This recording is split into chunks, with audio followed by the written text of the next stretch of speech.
guys, tonight we're going deep into a world that's cold, damp, slightly fishy, and full of fuzzy little weather forecasters. You're about to drift into the mists of ancient Norway, where Vikings weren't just warriors and explorers, but surprisingly serious believers in cat-based meteorology. Yeah, no Doppler radar, just whiskers and vibes. You might think you'd survive a Viking raid, but you probably wouldn't last 5 minutes in a longhouse full of warriors arguing whether a sneezy cat means hail or fog.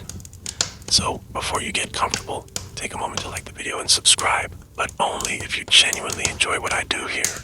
And hey, comment below where you're listening from and what time it is right now. I love seeing our little sleepy history club stretch across time zones. Now, dim the lights, maybe turn on a fan for that soft background hum, and let's ease into tonight's journey together. You trudge slowly along a narrow, fog-wrapped path, the air crisp with the scent of old snow and firewood.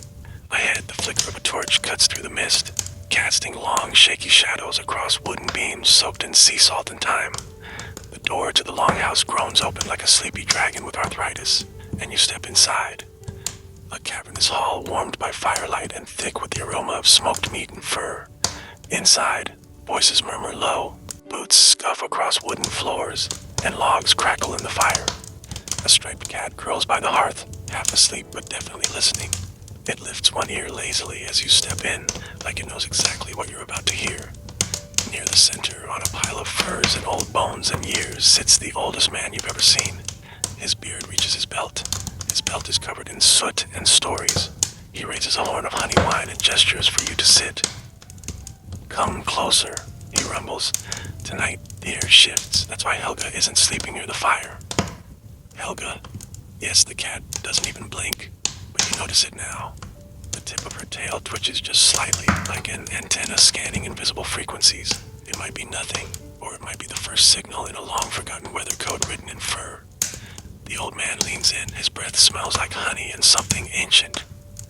"When I was your age, foolish and always wet from the knees down, we ignored the warnings. The cat Sigrun howled for hours. No one listened." He pauses, eyes distant. 13 souls lost to the sea. The gods didn't speak that day. The cat did. The fire pops like a punctuation mark. You look over at Helga. She's risen to her feet now, pacing once around the hearth, then sitting bolt upright, staring at the door. Her tail flicks once, twice, then still. No one moves. Even the guy chewing on dried reindeer jerky has stopped mid-bite. You want to laugh a little, but also not. Somewhere, wind hums low against the beams, a soft howl. You wrap your cloak tighter. It seems absurd predicting the weather based on feline fidgets. But then again, didn't your knee ache before the last thunderstorm? Didn't your phone die right before the Wi-Fi cut out? Maybe you're not so different from these people, just less beardy. The old man shifts, eyes twinkling in the firelight. "If you're to understand this," he says, "you must learn of Freya." You raise a brow. "Isn't she the goddess with the chariot?" He smiles as if he's heard your thought. "Yes, pulled by cats." You let that sink in. A literal cat-drawn chariot. A divine Uber purring across the skies. "People today don't listen to the earth anymore," he mutters almost to himself. "But we did. We watched the animals, especially the cats." You feel yourself drifting, not just into sleep, but into some old dream stitched from smoke and soft fur, where the line between belief and weather report is a bit blurry and entirely paw-printed. Helga yawns. The room exhales with her, and just as your eyes begin to close, the wind picks up again, longer, louder, just enough to rattle the door on its hinges. Helga's ears flick forward. No one says a word. The old man simply nods. The old man doesn't rush. His voice slides into the space between crackling logs and the soft hush of the wind outside, like a lullaby that smells faintly of pine and roasted turnips. "Freya," he says, eyes half-lidded, "was not like the other gods. While Odin wandered and Thor smashed and Loki lied, Freyja, she listened to the earth, to the wind, and to the cats." You shift slightly on the fur-covered bench, the wood beneath creaking softly under your weight. Helga, the hearth cat, has curled back up, but her ears still twitch every so often as if eavesdropping on the memory of gods. "They say," the old man continues, "that she traveled in a chariot pulled by 2 giant cats. Some say forest cats the size of wolves. Others claim they were spirits, beasts made from fog and fur who padded through the sky with silent paws, guiding her through storms like a ship follows stars. Your eyebrows raise slightly. A giant flying cat chariot. Sounds like something out of a heavy metal album cover in a very intense dream at the same time. But the way he says it, calm, assured, it's hard to laugh. He chuckles, as if hearing your inner monologue. You doubt. That's fair. But let me ask you, when was the last time a cat warned you before a thunderstorm? You almost say never. But then remember that one time your aunt's cat refused to leave the windowsill and meowed like a foghorn an hour before a surprise downpour. Weird. See, he grins. They know, always have. According to the sagas, those long, winding stories whispered around fires just like this. Freya's cats didn't just pull her through the heavens. They were her eyes on the ground. Messengers. Guardians. And most importantly, forecasters. Before the first flakes fall, before the skies grow heavy, he says, cats feel it. In their bones, their fur, their whiskers. Freya chose them for that reason. She trusted them to know what even the gods might miss. Helga stirs, stretches one paw forward, claws extended in a lazy arc. Her eyes meet yours for a moment, slit pupils glowing faintly in the firelight. You're not sure if she's judging you, blessing you, or just checking to see if you'll share your jerky. The old man reaches for a worn pouch beside him and pulls out a small carving. He hands it to you, smooth, cold, clearly old. A little figure of a cat, tail curled like a question mark, eyes wide and empty. It fits in your palm like a pebble of purpose. Kept that since I was a boy, he says. My grandmother said if you keep it near the window, it'll meow before a storm. You glance at the figure, then at the window where frost creeps slowly across the glass like a secret. Stories ripple outward from the old man like heat waves off the hearth. He tells you about rituals, how Viking seers would watch cats during seasonal shifts. If a cat sneezed on the spring equinox, it meant a late frost. If it refused fish on the summer solstice, they'd expect hail. And if a cat sat with its back to the sea, cancel the voyage. Some cats even became famous, he says, like Bjornkata, the bear cat who lived in a harbor town and saved 3 fleets by refusing to come out from under the dock. You imagine that cat, soaking wet and stubborn, while an entire village argued whether it was just moody or divinely inspired. Of course, he adds, not everyone believed. Some thought cats were just cats. But when you're surrounded by cold sea, unpredictable sky, and men with axes, sometimes you trust what's soft and quiet. That sentence lingers. Outside, snowflakes begin their lazy descent, floating like ash from a long-forgotten fire. Helga lifts her head, sniffs once, then resumes sleeping with a soft thump of her tail against the rug. The room has grown quieter. Someone's dozing off across the hall, snoring into their mead. Another is stroking their own cat absently, whispering something you don't catch. And you feel it now, that odd sensation of belief sliding under your skin, not because it's logical, but because it's gentle, warm, like fur under fingertips, like a story passed down, not to explain the world, but to soften it. The old man sips again from his horn and exhales long like a kettle letting off steam. There's more to tell, he murmurs, mostly to the fire, but you'll need to understand how cats ended up on ships. The flames flicker, the snow falls, and somewhere in the dark, a cat yawns knowingly. The wind outside sighs against the wooden walls like it's eavesdropping. You sink deeper into the fur pelts, the warmth pulling at your eyelids, but the old man's voice keeps you tethered. Low, steady, and just gravelly enough to sound like it's always been there. Cats on ships, he says, weren't just for rats. He leans forward, the firelight dancing in his eyes. You modern folk always think the Vikings were all brute force and horned helmets. Wrong on both counts, by the way, but they were keen observers. Sharp and very, very superstitious. You nod absently like you've always known that. He continues, every longship worth its salt had a cat, sometimes more than one, not because the captain liked company, but because of storms and other things. You raise an eyebrow. Other things. Echoes in your mind, like the whisper of a poorly timed sneeze. Rats, yes. Mice, of course. But what most won't tell you is this. If the cat wouldn't board the ship, the crew didn't either. No matter how clear the sky looked, no matter how calm the fjord. That gets your attention. Many a voyage was delayed, he adds with a grin, because Olaf's tabby decided to nap under a barrel, and no one, not even the bravest berserker with 12 face tattoos, dared to tempt the gods by hauling a reluctant cat onto deck. You picture a brawny Viking warrior standing at the shore, defeated by a loaf-shaped ball of fluff curled up in a sunny spot. Somehow that's deeply satisfying. Cats knew, the old man says. They always knew. It wasn't just storms. Some sailors believed cats could detect cursed cargo or foresee betrayal. One particularly grim saga told of a crew that ignored their cat's warning. A low growl it had never made before. Days later, their helmsman stabbed the captain and sailed them straight into a skerry. The cat reportedly swam ashore unharmed and lived in a monastery for the next 12 years. You're not sure if that part is true, but it wouldn't surprise you. The old man's voice softens. There's something else, something quieter. He gestures toward Helga. The cat hasn't moved much, just adjusted her position so that one ear is aimed toward the door. You see how she listens, he says. That's what they watched for. When the cat stopped listening, when even she had no idea what was coming, those were the voyages that were never spoken of again. You swallow. The fire crackles. Outside, a heavier gust of wind pushes snow against the walls like a whisper turning into a warning. Some believed cats could speak to the wind, he says. Not with words, of course, but with fur, with tails, with silence. He pauses. They'd place the cat at the bow, let it sit there for hours before setting sail. No food, no coaxing, just time.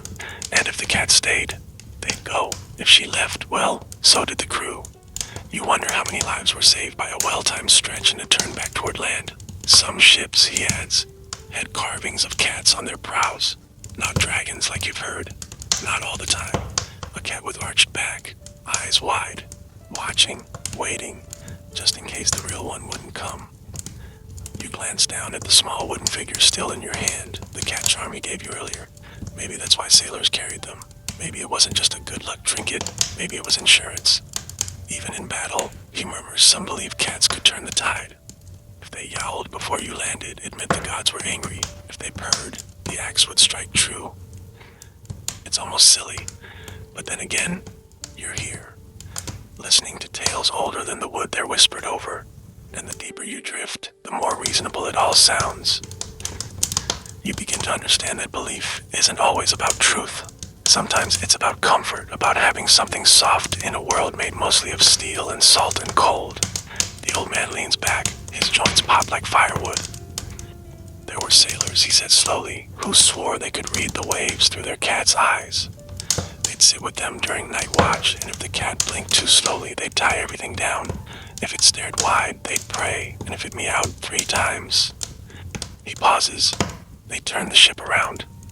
You want to ask how many times that happened, but your brain is foggy now, softened by the stories, the fire, the snow's quiet insistence on blanketing the world outside.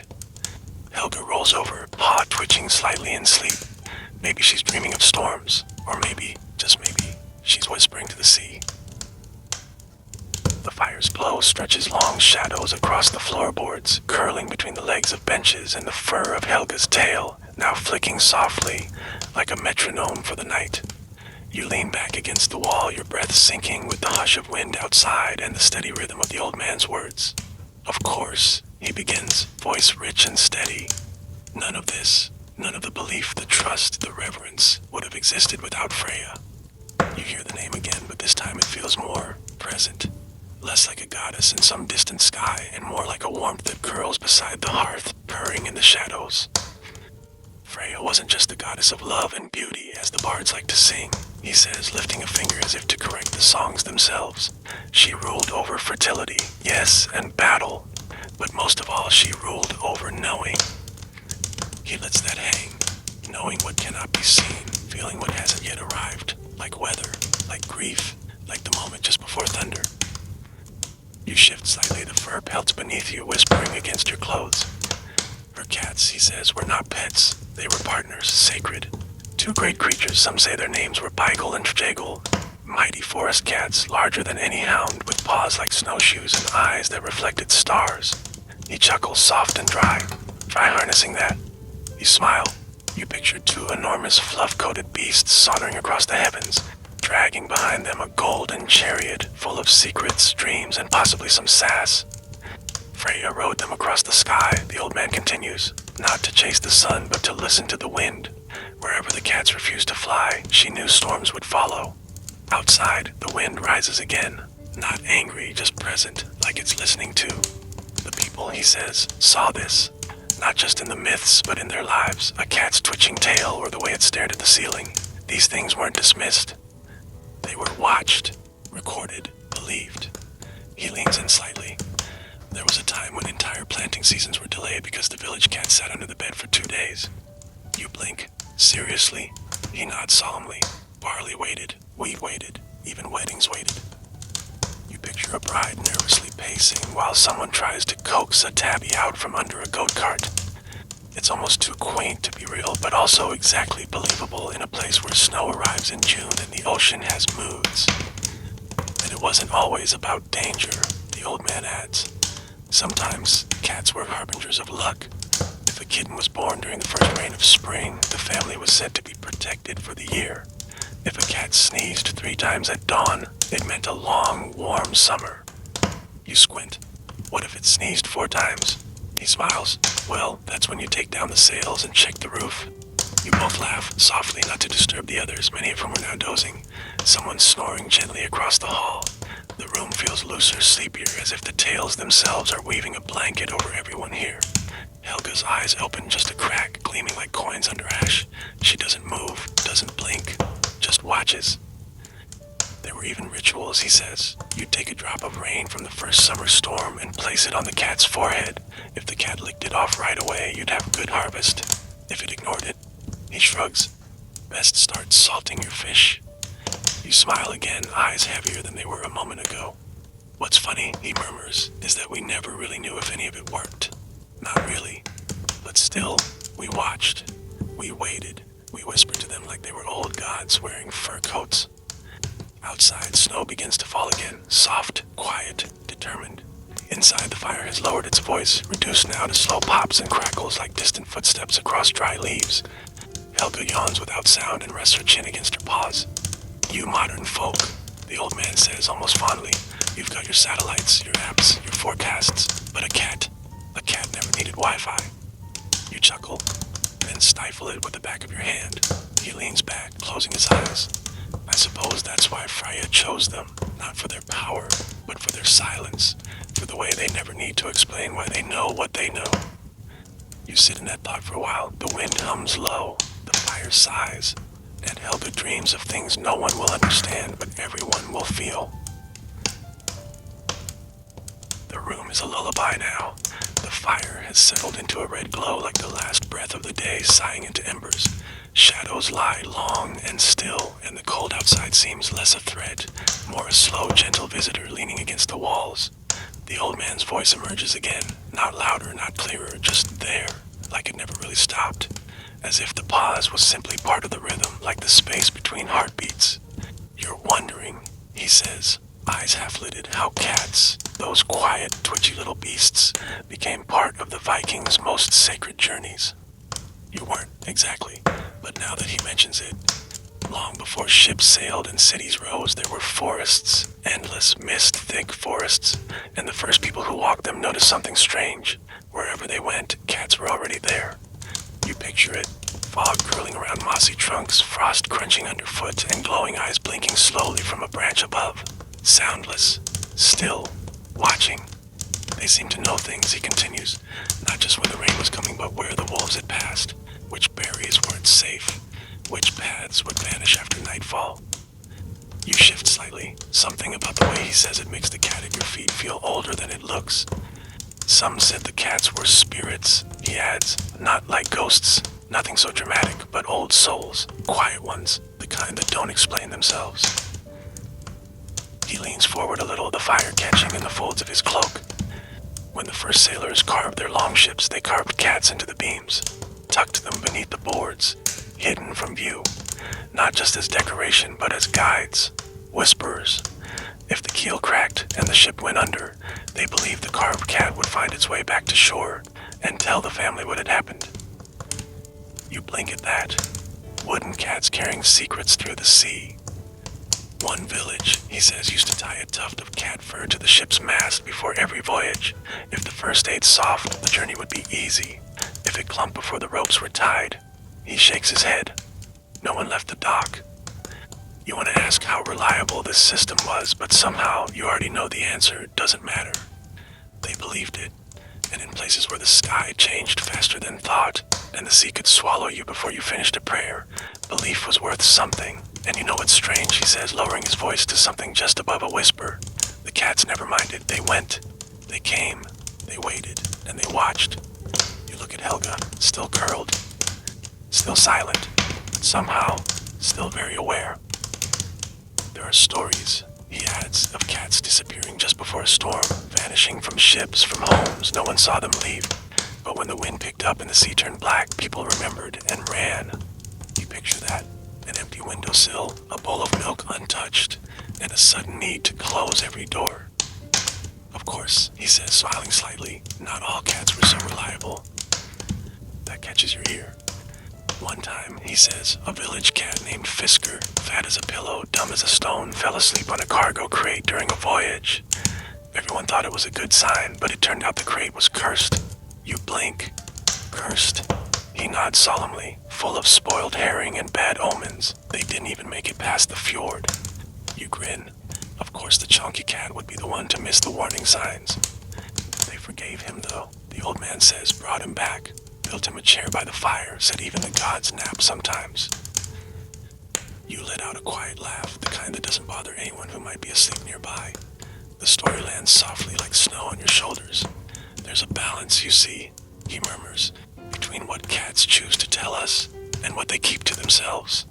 The fire pops, scattering a few lazy sparks upward. Outside, the wind presses gently against the window panes like a cat testing a door it isn't sure it wants to go through. And sometimes, the old man adds, the best way to predict the weather is to just sit very still and watch what the cat does next. You don't move. Neither does Helga.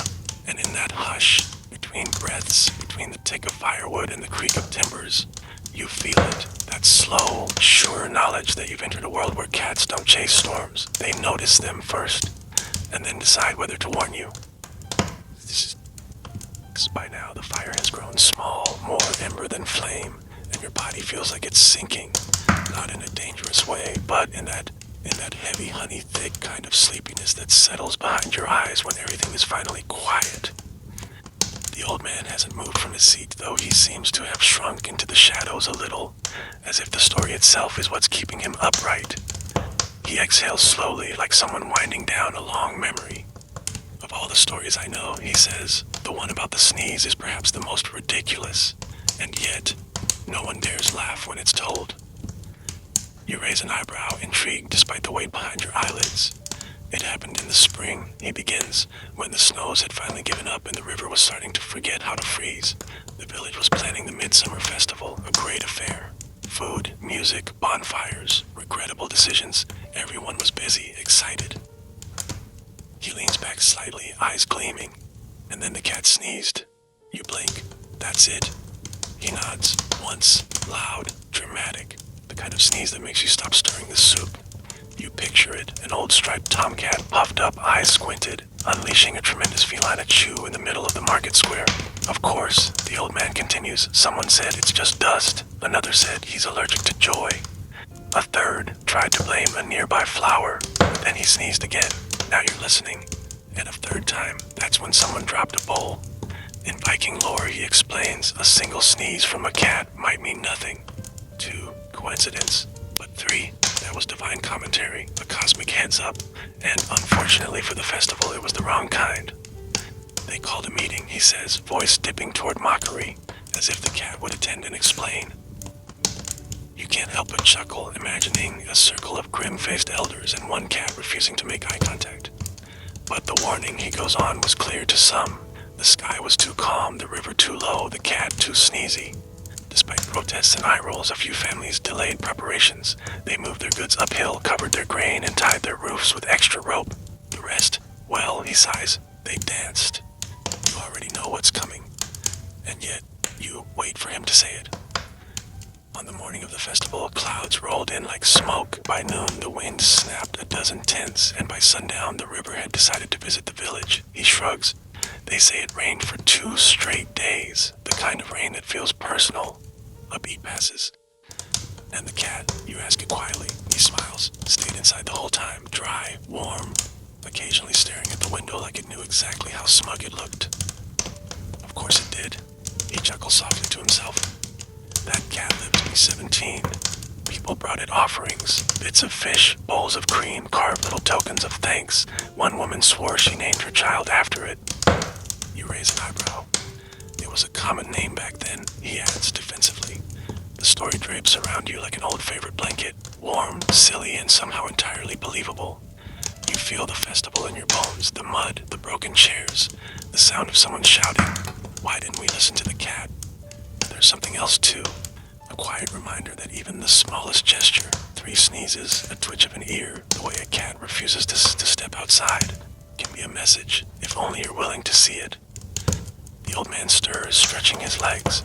There are people now, he says, even today, who swear their cats know when storms are coming. They meow, hide, climb into bathtubs, stare at the ceiling like it insulted their ancestors. You smile. You've seen that look before. Science, he says, calls it pressure or instinct or who knows what. But the old stories, they call it wisdom, feline foresight. The fire lets out a soft hiss like it agrees. Helga, still curled up nearby, lets out a sigh of her own. Her ears twitch once, twice, then settle. Outside, the storm is still far away, but the air has changed ever so slightly, and you wonder now if maybe she felt it first. The old man hasn't stood once since he started speaking, but he somehow feels taller now, as if the fire and the hush and the gathering shadows have stacked layers of memory beneath him like stones. His hands rest in his lap, weathered and unmoving, except for the occasional twitch of a finger when the wind outside taps too hard on the window pane. You've heard of cats on land, he murmurs, and on ships, sure, but there were also those who followed the wind inland, deep into the forests, where even the gods had to walk carefully.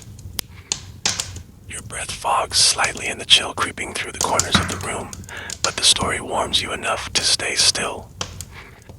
See, not all weather comes from the sky, he continues. Some of it creeps up from the roots. You glance at Helga. She hasn't moved, but her eyes are open now, watching something only she can see. A speck of dust, or maybe a thought. In the old days, the man says, there were temples, not the grand stone kind, not like the Romans with their columns and egos. Ours were built from trees, living ones, tied together by bark, by belief, roofed with moss, hidden under the breath of the forest. You can almost see them, green, wet, and soft, full of fog and secrets, places where you whispered, not out of fear, but out of respect, where light came in sideways and everything smelled like old leaves and cold earth. And at the heart of some of those temples, he says, there were shrines, small, nothing fancy, but always the same, carved figures of cats. You shift a little on your bench, feeling the weight of the wooden cat still in your palm from earlier. Funny how it's starting to feel heavier. No two are the same, he adds. Some fierce, some playful, some curled in sleep, some mid-pounce. And always looking just off to the side, like they could see something you couldn't. Did they worship them? You ask, your voice barely louder than the fire. Not quite, he says. They honored them, asked them questions, not out loud, just by watching, by waiting. There's something oddly comforting in that, a religion of quiet attention, no shouting, no kneeling, just observation. People would leave little things, he says, not gold, not jewels, more practical things, a sprig of dried thyme, a mouse-shaped bit of bread, a smooth stone warmed in the sun, and in return, he smiles. Sometimes the cats stayed, curled around the base of the shrine, or balanced perfectly along a beam high overhead, and when they did, when they stayed through the night, or blinked slowly during a storm, people knew they'd be safe. He pauses, and when they left, you already know the answer. No one stayed behind. He leans back with a long, slow breath. Some said the cats were messengers from Freya. Others thought they were spirits of the forest itself, keepers of the balance, warning us when we'd overstepped. You imagine walking into one of those temples, damp, silent, lit only by fireflies and prayer, and seeing a cat looking at you unblinking. You don't ask it what's wrong. You just turn around, you just leave. Of course, he adds, not everyone listened. He tells the story of a chieftain who refused to postpone his ceremony. Even after the shrine cat vanished the morning before, the sky was clear, the food was hot, the guests were ready. The storm came mid-toast, wind like knives, rain that felt sentient. One of those freak forest downpours that turned the celebration into an archaeological site. They found the cat 2 days later, the old man says, perfectly dry, perfectly calm, sitting on the hill where the shrine had once stood, licking its paw like nothing had happened. Of course it was. Hey, cats don't need to be right, he adds, they just are. The room agrees, softly. A pop from the fire, the rustle of someone turning in sleep, the faint sound of snow drifting off the roof. And now, the man says, his voice slowing just a little more, those shrines are mostly gone, lost to time or moss or memory. You feel that weight again, not sadness, just quiet. The hush that follows something that mattered. But some say, he murmurs, if you walk deep enough into the forest on a windy day, and you listen, not with your ears but with your chest, you might hear purring beneath the roots. You don't laugh. You wouldn't dare. Cats, he says, were never just watchers of the sky. They were keepers of the ground beneath us, the air between trees, the silence before thunder. Helga stretches once, then curls back up again, her back to the fire, her face toward the door. And you sit, warm and still, and wonder what she knows that you don't. Outside, the snow shifts from lazy to serious. The wind has found its rhythm now, a low hum weaving through the gaps in the wooden walls like a forgotten tune. Inside, the longhouse breathes, logs creaking, embers hissing, and somewhere in the shadows, someone mutters in their sleep. It's all very soft, very old. The old man doesn't speak for a long moment, and then there's one tale, he says, that people always try not to laugh at, but they always do, at first. He glance over. He's got a smirk tucked into the corner of his beard like the story has teeth, even if it's wrapped in wool. It's about the sneeze, you guess. He shakes his head. No, he says. This one's about the tale. You shift just enough to get comfortable again and let the words wrap around you. There was a cat named Not, he begins, which means night.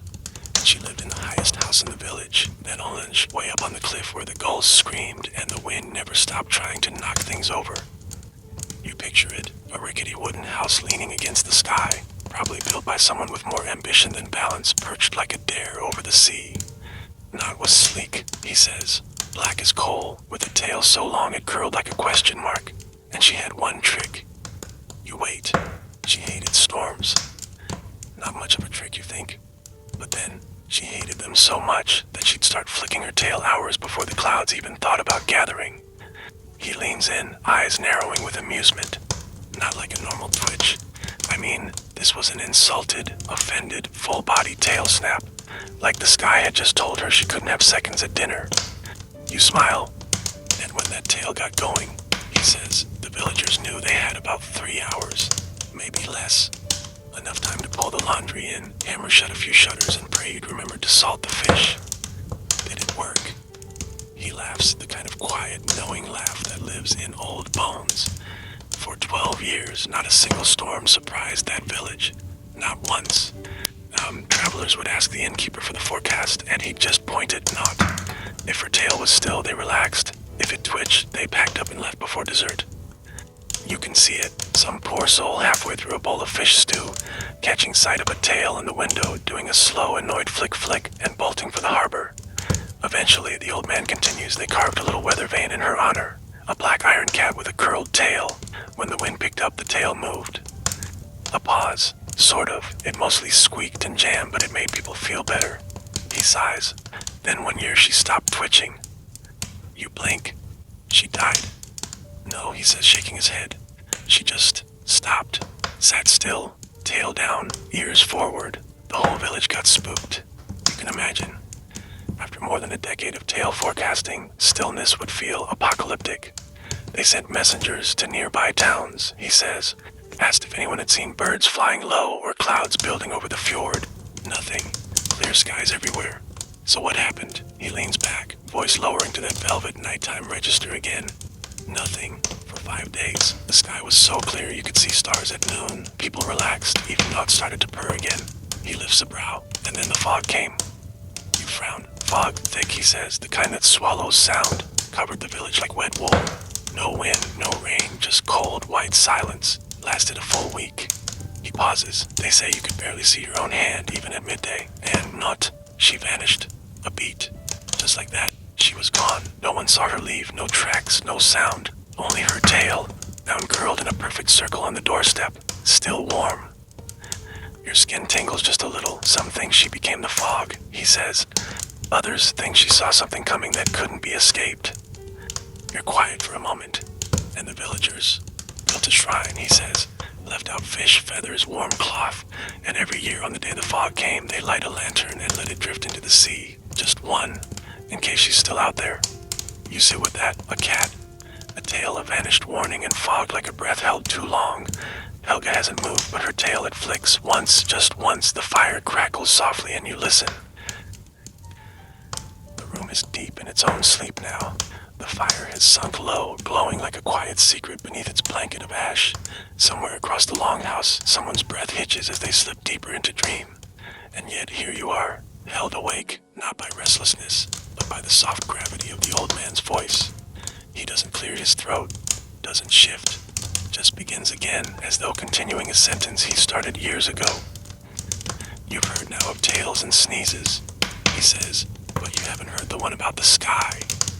You tilt your head slightly, a motion slower than usual, cushioned by the kind of drowsiness that's warm, not heavy.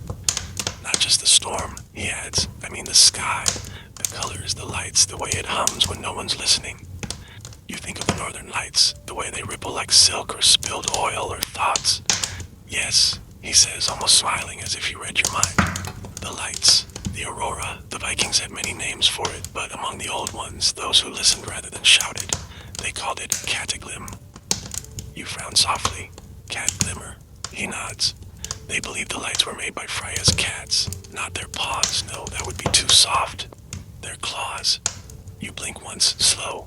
They said, he continues, that the cats sharpened their claws on the bones of the sky, and as they did, the sparks flew off, green and blue, gold and red, flickering across the heavens. You almost laugh, almost, but instead you stare at the ceiling, picturing it. Most folks saw the lights as omens, he explains. War, change, birth, death. But those who watched their cats noticed something else. He leans forward slightly, as if telling you a secret the gods forgot to lock away.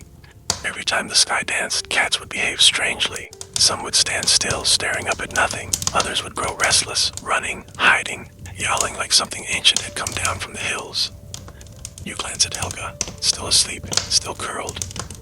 But there was one cat. He saw too much. You look back to him. Her name was Sylvie, gray as frost, quiet, lived on the edge of a cliff where the lights hit hardest. Already you can see her in your mind, perched on a cold stone wall, eyes shining with the same pale glow as the aurora overhead. She watched them every night, didn't blink, didn't move, just stared. For years. The fire shifts, dropping a coal into the ash with a faint tick. One winter, he says, the lights were especially strong, filled the whole sky, even reflected in the snow. People thought it was a blessing. You already know it wasn't. Sylvie howled, not meowed, not cried, howled, a sound no one had ever heard from her, not before, not after. People came out of their homes, stared at her, then looked at the sky. A pause, and the lights pulsed. You feel a chill. It's not cold in the room, but your skin says otherwise. They say, he continues, the lights twisted, turned in on themselves, flashed red, and the wind began to move in circles. He taps his finger lightly on the armrest. The next day, half the mountains slid into the sea. You suck in a quiet breath. No one died, he adds quickly. Sylvie's warning gave them time. They ran. They took only what they could carry. But they ran. And the cat, gone, he says. No one saw her again. But some nights when the lights are just right, you can see her, etched in green across the sky, chasing something only she understands. You lie there, silent, feeling the weight of it. They weren't just companions, he whispers. They were barometers for the soul, translators of the things the sky didn't know how to say. You look again at Helga. Her ears twitch once, her whiskers shift, as if brushing against something you can't see. And that's why, the old man says, leaning back with finality, we didn't just keep cats, we consulted them. The wind wraps around the house again, this time soft, almost curious. And above you, hidden by the roof, but somehow very present, the sky begins to shimmer. The shimmer outside feels close now, like it's not just above the house, but around it, brushing against the wooden beams, slipping through the smallest cracks and curling softly into the folds of your blanket. You don't see it, not really, but you sense it. A glow without light, a presence without form. The old man speaks again, but slower this time, as if the air itself has thickened, turned syrupy with memory. Sometimes, he says, it wasn't about signs or warnings, not storms or landslides or omens. Sometimes the cat simply knew when to be. You don't respond, but your breathing deepens, matching the rhythm of his voice. The fire has stopped popping. It's purring now. There was a boy once, the old man says, in a village so far north, they said even the wind got lost trying to find it. You smile faintly, eyes closed now, but not asleep.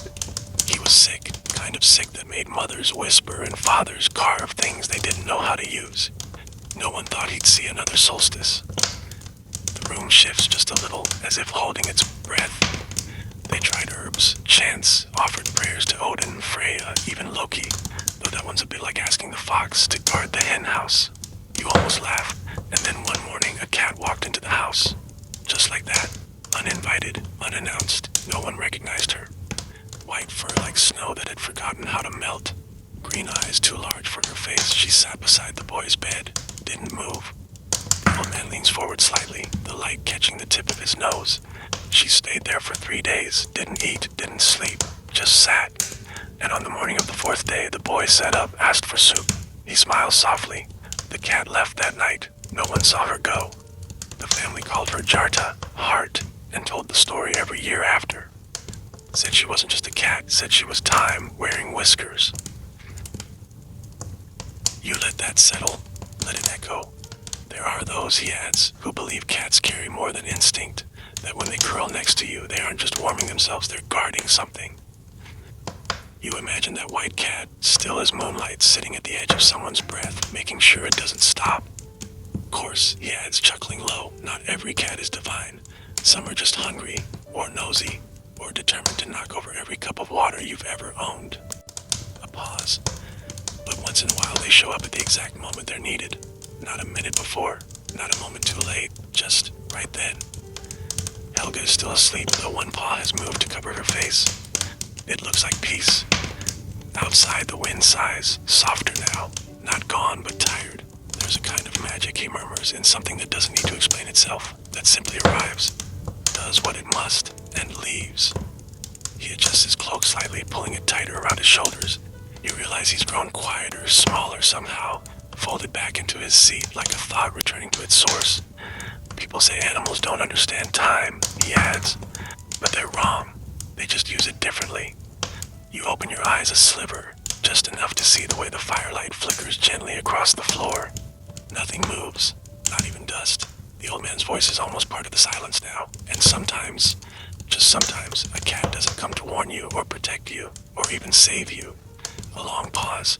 Sometimes it just comes to sit beside you, so you don't have to be alone.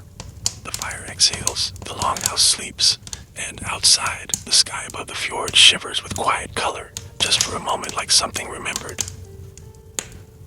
By now, your body is completely still, not by force, but by comfort, the kind of stillness that happens when everything external has grown quiet enough to let your thoughts lie down beside you.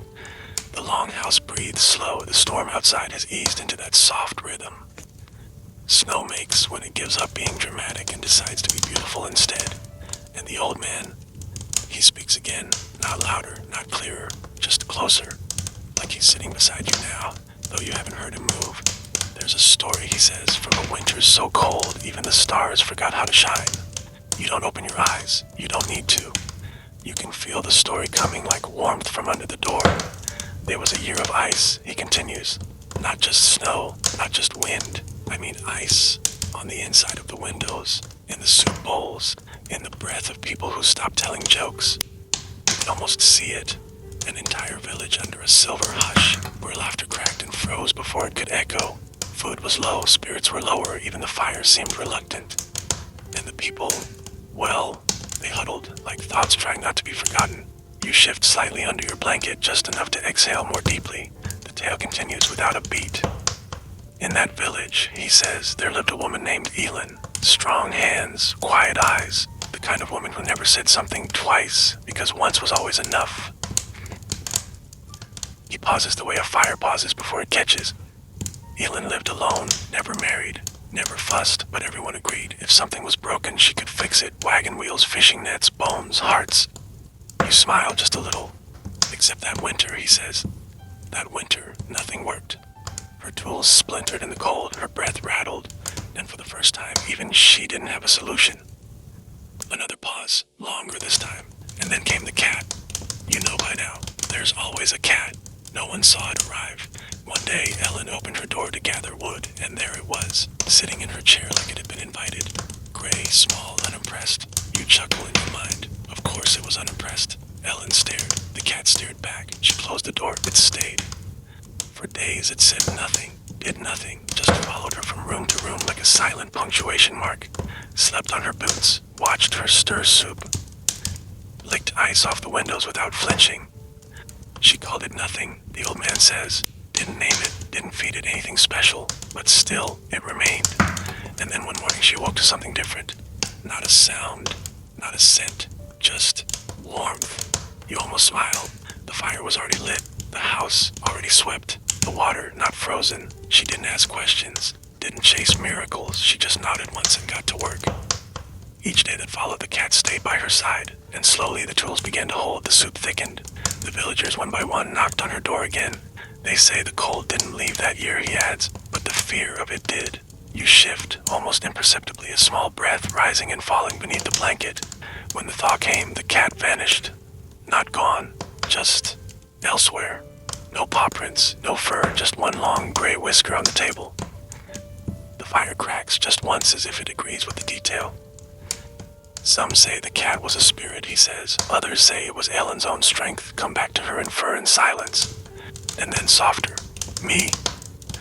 I think some cats arrive not to fight the cold, but to remind you that you can survive it. You lie there, eyes closed, heart calm, the story settling over you like snow over the roof. And Ellen, he finishes, she never spoke of it again. But she started knitting little gray cats into the hems of all her cloaks, just in case. And just like that, the longhouse falls into silence again. The kind that feels full, not empty. The kind that sounds like a story finished exactly when it was supposed to. The hush that follows isn't silence. It's a soft, lingering stillness like the breath the earth takes before a snowfall touches down. The longhouse is quiet, but not asleep. It's resting, like the old man's voice itself has tucked it in. When he speaks again, it's barely more than a whisper. There was once a pantry, he says, that never stayed full. You don't react at first, your mind hovering somewhere between memory and dream, but the word pantry catches you unexpectedly. It sounds cozy, familiar, a place where good things are supposed to wait for you. Not because of thieves, he adds, not because of rats, though they were blamed. It was because of forgetting. You furrow your brow just a little, still half adrift. They forgot to prepare, he explains. Forgot to listen, forgot the cat. Of course, the cat. It was a prosperous village, he says. Too warm, too busy, too full of songs to notice the warnings. He adjusts slightly, just enough for the fire to catch the edge of his cloak. There was a cat, he goes on, named Snorri, round as a barrel, lived in the pantry, slept in sacks of grain, smelled like herbs and smugness. You smile gently in the dark. Snorri never liked noise. When storms approached, he'd leave, find the quietest place in town under a bench behind the altar, inside a baker's flour bin, and disappear. He pauses like the cat himself.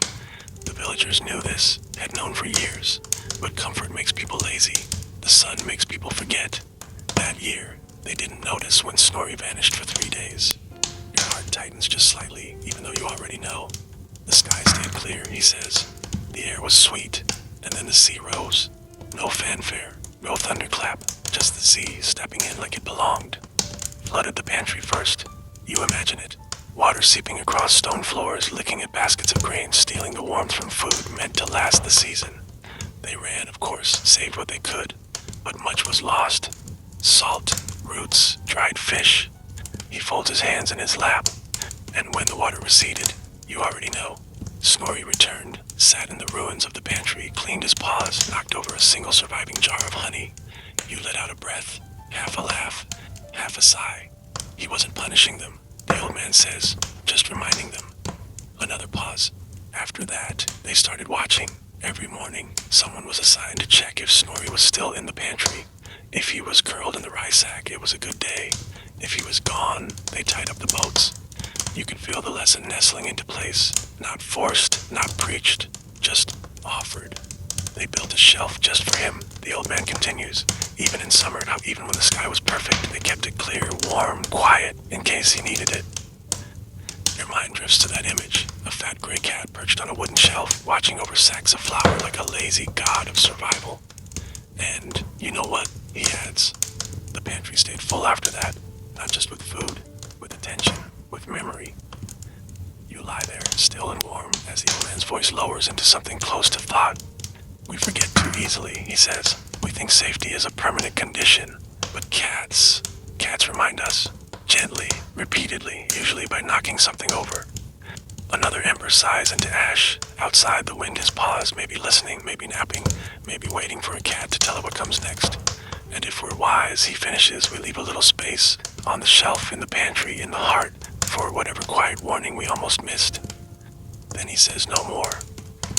And in the stillness that follows, you find yourself listening, not for words, but for the sound of paws returning to their post.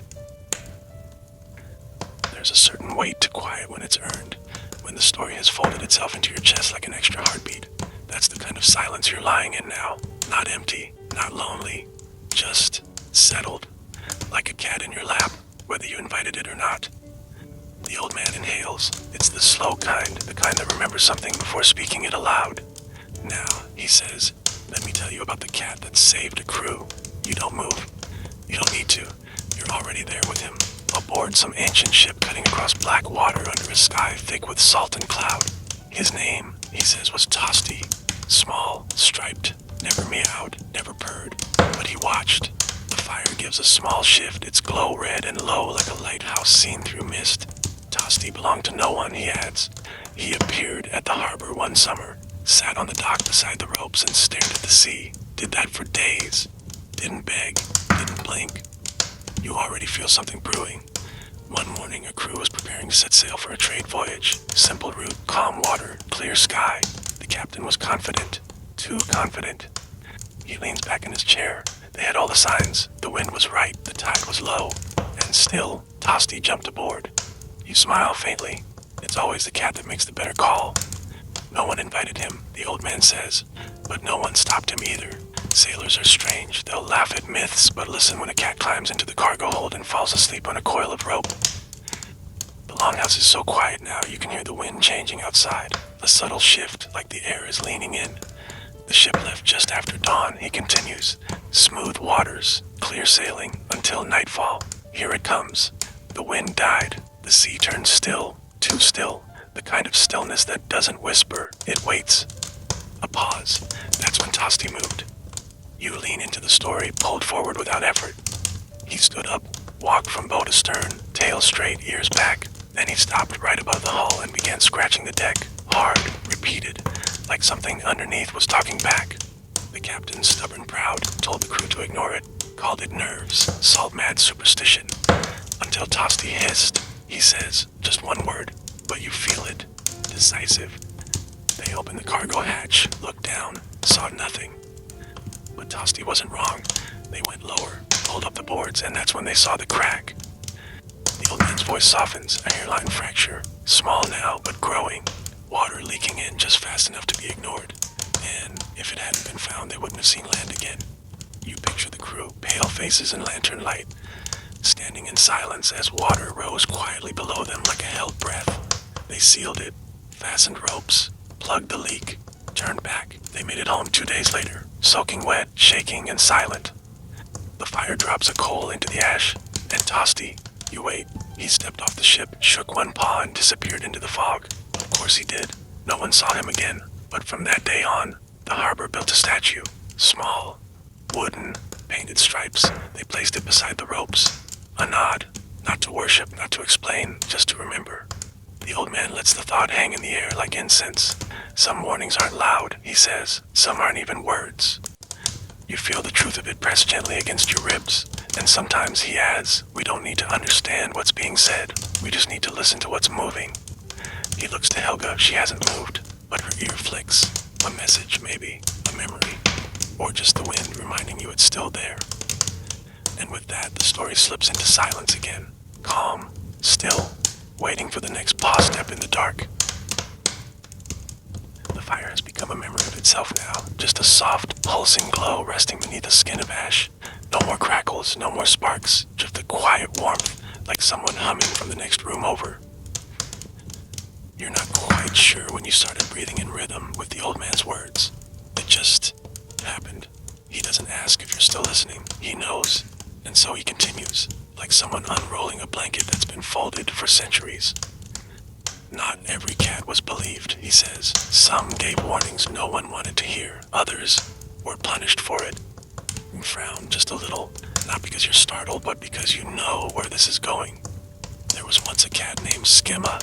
Small, black, the kind of black that doesn't shine, doesn't soften, just absorbs. She lived in a village that feared the sky. The wind nudges the window again. Nothing forceful, just a gentle reminder that it could be more if it wanted. The villagers were good people, strong, practical. But they'd had too many storms, too many winters that overstayed their welcome. So they stopped believing in warnings. They called them bad luck, self-fulfilling. He sighs, not the tired kind, the old kind.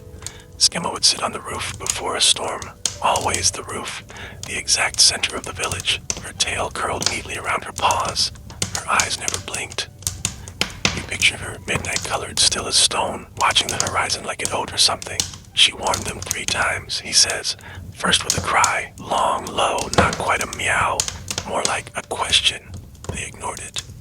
Your chest tightens. Second time, she refused to come down for 2 days, perched there, unmoving, while the wind began to taste like something unspoken. Still, they laughed. The 3rd time never ends well.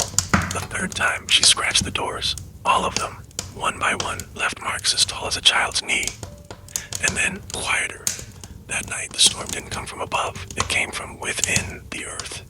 You inhale slowly, involuntarily, like the floor beneath you might be listening. They called it a landslide. A shift in the mountain, but those who'd been watching Skimma knew it had another name, the kind of name that's never spoken, only felt. The old man leans back, face barely visible in the fire's last breath. When the dust cleared, half the village was gone, flattened, buried, changed. You wait for what you already sense, and Skimma, she survived, he says, but they blamed her. Your stomach nods, sleepy but sad. They said she'd summoned it, that her silence had caused it, that if she hadn't warned them, nothing would have happened at all. You want to protest, even in your almost dreams. Some part of you wants to say, that's not how it works. She was cast out, he says, driven into the woods, alone. The fire flickers once, maybe in protest, maybe in grief. But here's the part people forget, the old man adds. Years later, travelers found a hidden village deep in the trees. Small, quiet, perfectly preserved. And in the center, you already know. A cat, black, watching, not on a roof this time, but on a high stone, like a throne made of moss and patience. You exhale, not relief, not peace, just acknowledgement. They never approached, he says, just left fish at the edge of the trees, and every time a storm passed them by, they wondered if she'd whispered to the mountain again. The room feels heavier now, but not in a bad way. More like a blanket you've pulled up without noticing. Sometimes, he said softly, we punish what tries to save us, because it reminds us how powerless we truly are. You shift slightly beneath your covers, and sometimes, he adds, we're given another chance. Quietly, without words. A tail curled, eyes half closed, the warning still there, even if we refuse to call it that. He lets the silence stretch. Helga hasn't moved, but her breathing has deepened, and you're beginning to understand. Not every prophecy comes as thunder. Sometimes it walks quietly on soft paws and waits. The longhouse feels like it's wrapped in wool now, thick, muffled, and slow. The wind outside has given up, pressing its face against the windows. Even the rafters have gone still, no longer creaking in that sleepy way old wood does when it remembers too much. The fire is more ember than flame, but somehow its warmth still stretches to you like a hand you didn't know was being held. The old man shifts not from discomfort, but ritual, like an hourglass being turned without sand. Of course, he says, not every warning was ignored, not every cat went unheard. You breathe in, shallow, calm. The story has already begun before your mind fully catches it. There was a time, not so long ago really, when the sea loved to play tricks. You picture it, a horizon that smirks. It would look still, smooth as glass, friendly, but underneath. He lets the pause do the work. It swirled, changed directions, pulled down what didn't float fast enough. You feel the tension in that. Not fear, but respect. One fishing village, small and stubborn, had made peace with the sea's games, or so they thought. He folds his hands. The storms didn't scare them, nor the ice. Not even the whales who sometimes sang too close to shore. But what did unnerve them was a cat named Svarter. A new one. You're already attached. Black as ink, ears clipped from a dozen brows, one blind eye, one eye too green. He never purred, never played, just existed, like a rumor with claws. You smile softly. Of course, this is the one they listened to. They called him the Silent One, the old man continues, because when he did speak, people moved. You feel it in your ribs. He lived on the rocks near the dock, slept in the hollow of a sunken boat, didn't belong to anyone, but fishmongers left scraps all the same. Not out of kindness, out of caution. He pauses to sip something that may no longer exist. It's just the motion now, the memory. One day, a storm came, not from above, but below. The tide rose wrong, fast, silent. There was no wind, no clouds, just water, too much too soon. And that's when you know this is his story. Svarter ran. A pause. He didn't hide. He ran through the village from boat to boat, from door to door, yelling, scratching, jumping on rooftops like he was trying to wake the buildings. You imagine that. Fur flying, claws clacking on shingles, people stumbling out of their homes, confused and barefoot. And then, the old man says, voice like fog rolling in, he stopped, sat down, right at the high ridge, looked back once. You wait for the rest. Only the people who followed him survived. No twist, no exaggeration, just fact. The kind old stories don't need to embellish. When the wave hit, it didn't make noise, it didn't crash or roar. It simply arrived, took the docks, the boats, half the village. The ember shifts, like it knows, and Svarter. You already know the answer, but you need to hear it. He stayed on that ridge all night watching, didn't move, didn't sleep. Only when the waters began to pull back did he leave. No celebration, no thanks, he just disappeared. Another pause. Waited, respected. They never saw him again, he says, but they built something, a stone marker just high enough for a cat to sit on, if he ever came back. A breath. They left it uncarved, no name, just stone, solid, waiting. And then quietly, because when someone saves you without asking for anything in return, sometimes all you can offer is space. You feel your chest rise, fall, the story curling itself around your shoulders like a second blanket. Since then, he murmurs, whenever the tide pulls back a little too far, a little too fast, the villagers stop and they listen, not to the sea, not to the sky, but for claws on rooftops, for silence made sharp. You hear nothing now, but somehow that is the sound, and in hush that follows, you can almost feel him. Svarter, somewhere nearby, watching the coast. Fire no longer glows, it breathes. A soft, pulsing presence in the center of the room, like the heart of some great, sleeping animal. Its warmth seeps into the floorboards, into the furs, into your bones. And the old man's voice, it doesn't rise. It drifts, like forgotten it once fell. Now there's another story, he says gently. One less heroic, maybe, but just as important. You don't shift, you don't need to. The story is already sitting beside you. It's about a pantry, yes, he chuckles softly, but also about rats, and rain, and reverence. You smile faintly. It always comes back to the pantry. In a port town, not large, not poor, just ordinary, there was a rule as old as anyone could remember. No cat, no grain. He pauses, letting that land. Didn't matter if you had the best barrels, the driest cellar, the fanciest seal. If there wasn't a cat living near the storehouse, the grain would sour, the rats would come, the rain would find its way in. You picture it, stone walls sweating with damp, sacks deflating, crates nod like regrets. But when a cat was present, he says, everything held, not just because they hunted the rats, though they did, but because the people watched differently when a cat was there. He leans forward and the shadows move with him. They notice things, a torn sack, a strange smell, a floor that creaked differently. You realize it's not about the cat at all. It was as if the cat's presence kept their attention alive. The grain didn't spoil because the people paid attention. He settles back again, letting that echo. There was one cat in particular, small, white, one ear folded, never named because naming her seemed unnecessary. She simply was like a window or air. He chuckles. She'd walk the perimeter of the grain house every morning, rain or sun, one lap, never missed a day. He closes his eyes a moment, remembering. And 1 year, he says, she stopped. You already know this part of the rhythm. The cat changes. The people don't listen. Something goes wrong. But not this time, he says, surprising you. The moment she didn't do her lap, the grain master, old man with knees like thunder, called for help. No waiting, no excuses. Just now. They found mold deep in the wall, the kind that spreads quietly, invisibly, until it claims everything. Just days away from spoiling a season's worth of food. They fixed it, in time, saved everything. And when they were done, she resumed her walk like she'd been waiting for them to catch up. A pause. No one praised her. She wouldn't have liked that. He smiles. But from then on, the town celebrated her in silence. They left the best scraps outside the grain house. Someone always made sure her spot by the fire was warm. When she passed, old, tired, full of soup, they built a new bench where she used to sit. He sighs, not sadly, and carved a line into the wood, still watching. You can see it, the bench, the quiet pride of people who had learned. It's not about the rats, he says softly. It's never about the rats. You wait. It's about what you're willing to notice when something small is watching. Helga shifts in her sleep, stretching one paw like she's echoing the story herself. The room responds with a sigh of contentment. Somewhere outside, snow slips from a branch, and the lesson lingers, not loud, not bold, but present. Like a paw print on your mind, light enough to ignore, but impossible to forget. The world around you is now made entirely of softness. Blankets, firelight, and stories stretched long and thin like shadows at the edge of sleep. Every sound feels muffled by the kind of quiet that only exists when the wind runs out of things to say.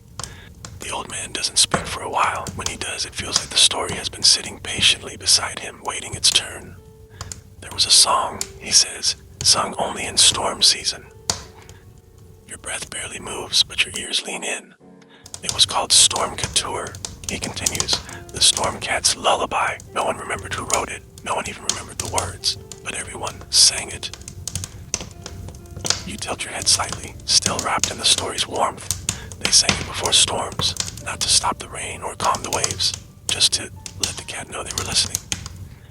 That sentence curls around you like steam from a hot mug, meaningful even if you don't quite understand why.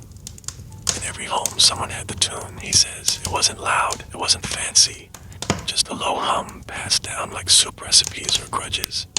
He grins faintly at that. And when a storm rolled in too fast and the air felt too thick and the sea got that look in its eye, people would stop what they were doing, place a hand on the nearest wooden beam and hum. A breath, a pause. And if the house cat stopped moving, if it listened too, he taps a finger against the chair. Then the family did not sleep that night. They waited, lamps lit, boots ready. You can almost hear the hum yourself now, a low note threading through the floorboards, through memory. There was one house, he says, where the cat sang with them. You blink. Sang? Sort of, he smiles. It was more of a yowl, really, timed perfectly with the chorus. Every time they reached the part that probably meant something like hold fast, sky, we are not afraid, the cat would meow, loud, sharp, on beat. He shakes his head, amused. No one taught it. It just joined, as if it had been waiting for the right harmony. And after that, you ask, almost whispering. He raises a brow. The family never had storm damage, not once. Roof held, cellar stayed dry, livestock never wandered. Coincidence, you ask, though you already know better than to mean it. He grins. You say coincidence. We said the cat knew the rhythm of the wind. A moment passes. 1 year, he adds, the cat got too old to sing. Its voice faded, but the family still hummed. And during the worst storm that decade, when trees bent sideways and the sea tried to swallow the docks, their house stood untouched. Another pause. And in the morning, the cat, who hadn't moved all night, got up, stretched, and meowed once. Soft, almost polite, like it was saying, told you. You chuckle under your breath, eyes still closed. The family buried that cat with its own song, didn't speak, just hummed. Every year they still do it, on the anniversary of the storm. You imagine it now, a family gathered in a room like this, candles lit, hands folded, and in the corner a space left open, a blanket folded neatly, a bowl untouched, and a tune, low and worn and full of fur. You see, the old man says, sometimes cats don't warn us, they remind us. You feel that? Remind us that the storm doesn't need to be big to be dangerous, that the wind always has a voice, and that listening, really listening, is its own kind of magic. You exhale, long, slow, and in that breath, the story curls around you, not like thunder, not like wind, but like a hum you didn't realize you already knew. The hush in the room has deepened, as if every story told so far has folded itself into the walls, settling like old dust into the grain of the wood. You feel cradled by time now, not just by warmth. The old man doesn't need to clear his throat, the fire doesn't need to spark back to life. The silence wants to be here, and somehow you do too. He speaks again, slower now, almost like a memory trying to find its way through a fog. There was a cat once, who retired. You smile without opening your eyes. Of course there was. Her name was Eldra, he says. She lived longer than any cat the village had ever known. 14 winters, maybe more. Fur like burnt cream, ears permanently askew, like they were trying to listen to opposite directions. You can see her, compact, calm, mildly annoyed at everything, as ancient cats often are. She had been a forecaster, he says. The best. You blink slowly. A cat, retiring from forecasting. Somehow that feels exactly right. She warned of floods, hail, thieves, even a wedding that was doomed to fail because the groom wore mismatched boots. He pauses. He wore them anyway, let's just say. The soup was cold, and the priest fell into a well. A soft laugh rumbles through your chest, the kind that doesn't need a sound to be real. But eventually, the old man continues. Eldra stopped warning. She stopped twitching her tail, stopped moving to the window when the air changed. She just sat. At first they worried, assumed she was sick, tired, done. But one morning she climbed onto the roof of the blacksmith's house, the highest in the village, and lay down on a patch of sun-warmed slate. She stretched once, sighed, and didn't move for the rest of the day. He glances toward the ceiling like he can still see her up there. The next day, the blacksmith found a note scratched into the soot on his anvil. You wait. You have to. It said, she's done enough. You're not sure whether it was meant to be magic, mischief, or someone with a very steady hand and a deep sense of timing, but you don't care. It's perfect. So they gave her a retirement, he says. Not a funeral, but retirement. You can hear the smile in his voice. They built her a chair, carved of driftwood, wide, low, padded with wool and dried lavender. It sat on the porch of the town hall. From that day on, no one sat in it but her.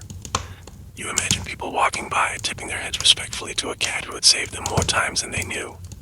No medals, no speeches, just the warmth of the sun and a very good chair. She sat there every morning, he continues, until the weather got too cold. Then someone would carry her, blanket and all inside, by the hearth, always facing the window. And then, softer, she stopped needing to warn, because the people had learned to watch. That sinks into you like warm bread and soup. Quiet, full, final. Her last day, the old man says, was the first day of spring. She looked out the window, gave one very long blink, and slept. That was it. You don't move. You don't even breathe for a moment. You just let that rest in you. They buried her chair, he adds. Not her, just the chair. Planted lavender around it. Said if any cat came to sit there again, they'd know it was time to start listening. He chuckles faintly. No cat ever has. A pause, then maybe none need to. The fire lets out one long breath of its own, collapsing into its final glow, and above you, the rafters don't creak, the wind doesn't howl. Even Helga, curled by the door, doesn't stir, because some stories don't ask for response. They just ask to be remembered. By now, the fire is barely there at all, just a whisper of orange beneath the ash, like the last blink of a dream, before it disappears behind morning. But you're still here. Still breathing in time with the stories, with the shadows, with the rhythm of a voice that feels as old as the wind and twice as patient. The old man shifts, not in discomfort, but like a page turning itself. There's something you should know, he begins. Even the gods feared cats, just a little. You raise an eyebrow in your mind. The gods afraid. Not because they were dangerous, not because they had claws or teeth, but because cats ignored them. You don't laugh, but only because you're too close to sleep, too deep in it to find the energy to be surprised. In the old tales, he says, Thor, the thunder god, the hammer swinger, the storm summoner, once tried to pick up a cat. You can already feel this is going to go badly. It didn't work. A pause. No one told him it wouldn't. He just assumed, as gods do, that everything should respond to force. He grabbed the cat by the belly, gently for him, and pulled. You smile. This is definitely not going to go well for Thor. But the cat wouldn't budge, not an inch, not even a paw twitch. His feet sank into the earth, his muscles strained, his back arched like a bent mountain, and still the cat did not lift. You picture it, Thor red in the face, lightning crackling from frustration, while the cat sits there with the bored patience of someone who has already read the ending and didn't like it. They say, the old man says, lowering his voice, that the cat was no ordinary creature. It was the Midgard serpent in disguise. Or maybe it was the earth itself. Or maybe... He shrugs. Maybe it was just a cat who didn't feel like being picked up. You laugh softly, the kind of sound you make when you're too tired to do anything but agree with the universe. From that day on, he adds, Thor never touched another cat. Not out of fear, out of respect. He'd nod at them, sure, leave out food, but he knew some things cannot be moved unless they want to be. A quiet breath, a beat. Loki, on the other hand, you chuckle again. Loki tried to trick them. Of course he did. Promised one a palace of fish, promised another 9 lives worth of cream, told a third it could rule all mice if it followed him. And, you murmur, they ignored him. You feel yourself grinning into the darkness. That's what scared him most, the old man says. Not their power, but their indifference. The way they treated gods like everything else, just another noise in the wind. You lie there, letting that settle, letting it hum quietly under your ribs. There's a kind of peace in that, he says. To be so certain of yourself, you don't need to prove anything, not even to a god. You nod slowly, not because he can see, but because the story deserves it. That's why Freya chose them, he continues, not because they obeyed, but because they didn't. They listened when it mattered, and ignored what didn't. A pause. Then gently, the gods might shake the world, but cats, they decide how it feels. And somehow that makes perfect sense. Of course they do, so you lie there, listening to a fire that has nothing left to say, beside a cat who doesn't need to move, and under a roof that knows the gods are watching, but the cats, they're judging. The longhouse feels almost like a memory now, distant, warm, and slow to fade. Somewhere near the edge of your thoughts, you can still hear the wind outside, but it's grown shy. Its boldness earlier in the night has softened into the kind of hush that only dares to exist when everything important has already been said. But not everything has. The old man clears his throat, not out of habit but reverence, and begins again. There was once a comb, he says, carved from bone, old, smooth, held together by time and oil and the weight of being passed through too many hands. You blink slowly, mind already wrapping itself around the object like it's something you once owned. It was made from the rib of a cat, he continues. Or so they said. You don't flinch, not out of callousness, but because the tale already feels older than judgment. The story went that it belonged to a woman named Kari, quiet, strong, smelled like cedar and salt. She was a weather reader, one of the last to be trained by the old ways. She didn't speak to clouds, she spoke to cats. A pause. She had 3. Of course she did. One was blind, but always stared at the window. One only meowed when the wind changed, and one disappeared for days before every flood. You wait. The rhythm of his words is steady like a tide. Her mother had been a reader too, so had her grandmother. They never used scrolls, never needed runes, just the cats. And the comb, you picture it. Long, slender teeth, a handle worn smooth by 3 generations of storm watching. They'd pass it down mother to daughter after the first successful forecast, not the first guess, the first listening. You hear the emphasis. It matters. Kari received it after warning her village to delay their harvest. The sky had been clear, but her cat had paced for hours. In circles, always clockwise, always in the eastern room. You feel it, that subtle pull of certainty with no logic to explain it. They waited. 3 days later, the winds turned. The storm came sideways, would have ruined everything. The comb, he says, was handed over that night. quietly, no ceremony, just a nod, and a cat curled nearby, licking its paw like nothing had happened. For years, Kari used it, not on herself, on her cats. Every morning she'd comb their fur, not to groom, to read. You frown slightly. She watched for knots, he says, the way the fur lay, static, tension, loose hairs. These were signs, threads, tiny weather maps that clung to whiskers and backs and tails. You're still listening with your whole body now. And then, he adds, the comb disappeared. Your breath catches, not out of shock, but ritual. No one stole it, no one broke in, it was simply gone. One morning she reached for it and it wasn't there. You feel the hollow of it, the absence. She searched everywhere, asked no one, just looked, but it never returned. A long pause. That year she stopped reading the cats. Not because she couldn't, but because something had shifted. You can feel it in the story. And yet, the old man says, her cats still watched, still meowed when the wind changed, still left and returned as they always had. You wait for the ending, soft as snowfall. One night, during a storm too strange to name, she stepped outside, her cats followed, all three. You imagine her there, standing in the wind, the rain, the sky, trying to unmake itself, and she whispered something into the storm, no one knows what. But the next morning, he lowers his voice. The comb was back, on the windowsill, covered in dew. You exhale. She never used it again, just placed it in a box, buried it under the hearth, said it had done its job.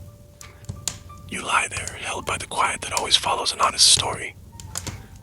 There are tools, he says, that don't belong to us, only pass through, and sometimes they leave, because they trust we've learned enough to go on without them.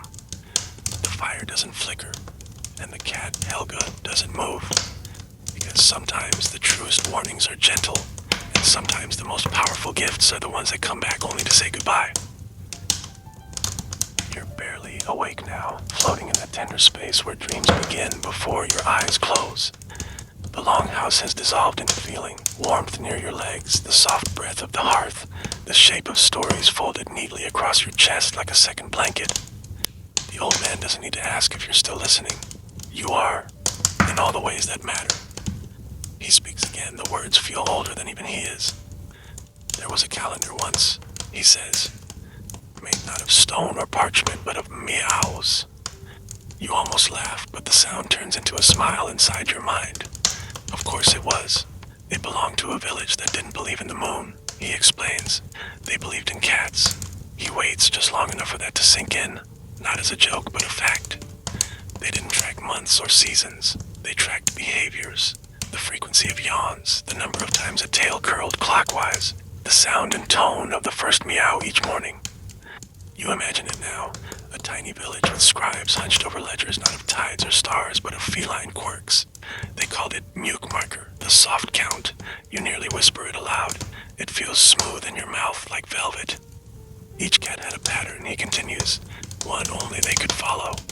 But when enough cats repeated the same gesture at the same time, the villagers knew. You raise your eyebrows slowly inside your sleepiness. They knew when the snow would come early, when the harvest needed to start late, when to salt the fish, when to stay indoors, even if the sky looked clear. It doesn't sound strange anymore, it sounds safe. They didn't worship the cats, the old man says. They listened to them. And the cats, they didn't perform. They didn't try to be anything. They just were. He pauses, and then, with the smallest smile, they say the loudest meow of the year, always in late autumn, meant it was time to prepare for the dark. You know that dark, you've felt it, the kind that comes early and stays too long, and the silence that followed, he adds, meant they'd survived it. The village, he tells you, kept careful records, not of wars, not of kings, but of purrs. There's a record, he says, from over 300 winters ago. It simply reads, 14 cats, no meows, 4 days. Result, frost. Solution, more fish. You smile, that's the kind of wisdom we forget too easily. Modern minds, he says gently, want reasons, evidence, satellites, but the people of Mjukmarker, they only wanted harmony. You exhale slow. Yes, that word, harmony. They believed cats weren't creatures of habit, they were creatures of balance. And when something tipped too far, cold, heat, rain, stillness, the cats adjusted and the people followed. He folds his hands on his lap. You can't see it, but you feel it. The gesture is full of quiet pride when the last cat of the village died. Old, loved, never replaced. They didn't get another. Your heart stirs a little. They let the calendar end. A pause, because some systems aren't meant to be replicated, only remembered. Outside, the wind shifts again, not fierce, not sad, just steady. And if you walk through those hills now, he adds softly, you won't find the village. Not really, just a few stones, some moss. But if you hum and wait and listen, he trails off. They say you might hear a faint meow. No echo, no cat, just memory. You lie still, eyes half-lidded, mouth barely parted. The weight of that meow rests somewhere near your ribs. And now you understand. Some histories aren't carved into rock or written in ink. Some are marked in fur, in movement, in the silence between two meows. And some calendars only work when you know what not to count. You've drifted so far inward now, it's hard to tell whether the old man is still across the room or inside your thoughts. His voice doesn't arrive from the air anymore. It rises gently from within you, like breath after a long-held pause. And still the stories keep coming. This one, he says, takes place when everything was changing. You already feel it, the weight of a world tilting, unsure which way to fall. The old beliefs were fading. He'd say the gods no longer spoke from thunder, the seasons no longer answered to song, and people started looking elsewhere for certainty. He lets that thought settle before continuing. They turned to the new gods, carried them in books, built them with stones, worshipped in silence and called it reverence. Your breath deepens. They stopped watching the cats. That line stirs something, a quiet ache. You don't even fully know why. They said the cats were pagan. The old man murmurs, superstition, tools of old women with long memories and hands that smelled like herbs. He leans back. You can almost hear the creak of his chair, though maybe that's just the memory of every chair you've ever known. But here's the thing, he says. The cats didn't change. They didn't argue. They didn't leave. A pause. They just waited. You see it now. Cats on windowsills, cats in doorways, cats blinking slowly at sermons. Not offended. Not afraid. Just unconvinced. There was one village, he says, where the church bell rang louder than anything else. Louder than storms. Louder than children, louder than warnings. You already know what's coming. And still, cat meowed. Only one. Small, orange, scar on its nose. Tail that curled like a question no one wanted to ask. She used to belong to the old healer, he says. The woman with nettle tea and willow bark and eyes that had seen too much to bother blinking. He smiles faintly. After the healer passed, the cat stayed, slept in the same spot, made the same rounds, climbed the same stairs. No one fed her, but she never went hungry. You listen, soft and still. One spring, just before planting season, she started howling, not crying. Howling. Every night from the steeple of the church. Lets that image hang. People prayed louder, tried to drown her out. Some threw stones, others whispered curses. You feel your chest tighten quietly, but one girl listened. Of course she did. Didn't speak, didn't argue, just listened. And on the fourth night, she told her father not to plant. Not yet. He chuckles, but it's not quite humor. He said she was foolish, that God would provide, that the rain would come as it always had. The old man inhales through his nose. It didn't. You wait. The rain came too late. The crops failed, the grain withered, but the girl's plot, the one she saved for later, that one grew. And the cat, she disappeared. Just like that, gone from the steeple, gone from the path, gone from the space at the end of the bed where she always waited. You're quiet, grateful for her somehow. They asked the girl why she listened. She only shrugged, said the cat had never lied before. The fire sighs. The floor doesn't creak. Even Helga has gone still, as if remembering. They never rang that bell as loudly again, the old man says, and no one planted until they'd walked the steeple stairs to check for paw prints. You breathe, deep and slow, because you understand something now. Faith doesn't always need a name, and not all prayers begin with words. Some just begin with a meow that no one else is willing to hear. And sometimes belief isn't what you say, it's who you choose to listen to when everything else gets too loud. The room doesn't feel like a room anymore. It feels like a memory you've entered through a dream, soft at the edges, gently dimmed, padded and quiet. You've stopped trying to tell which part is story and which is you. It doesn't matter anymore. The old man's voice continues like a tide, low, steady, and certain of its way home. Then there was the year, he says, when the cats went silent. You blink, barely. Not from surprise. eyes, but from the gravity of the words. Silence from cats. That's not nothing. Not one meow, not one paw on roof tile, not even the clatter of a dish knocked over in protest. He pauses. It lasted a month. That stillness spreads out through your chest now like cold fog over calm water. The village noticed, of course, at first. They thought it was peace. That maybe finally everything was in balance. No warnings, no chaos, just quiet. He lets that idea linger. But then the crops began to curl, not rot, not fail, just curl, like they were listening to something underground. You feel your toes instinctively pull closer under the blanket. The river, too, he adds, still flowed, but slower, too still, like it was pretending not to move. The villagers, he says, turned to the sky, the soil, the priests. But the sky stayed blue, the sermon stayed long, the cats stayed silent. All except one boy, he says, small, always barefoot, always covered in chalk dust. He didn't ask the gods. He asked questions. You smile. You've known a child like that. He noticed the silence wasn't just from the cats, it was around the cats, a stillness that followed them like a shadow. He folds his hands, the motion as soft as the story itself. So one day the boy climbed to the bell tower. He brought a bowl of warm milk, a piece of dried fish, and an old lullaby. You almost ask what lullaby, but the old man answers before you can. Just a hum, nothing fancy, his mother's tune, a bit off-key. He sang it, quietly, just once, and one cat came. You exhale slow, a white one, he says, eyes the color of storm clouds. It didn't drink, didn't eat, just sat. And when the song ended, a long pause, it meowed. You hear it in your mind, the sound echoing into silence like the strike of a distant bell. One meow, that's all, but the next morning, the river ran faster, the crops stood straighter, the wind returned.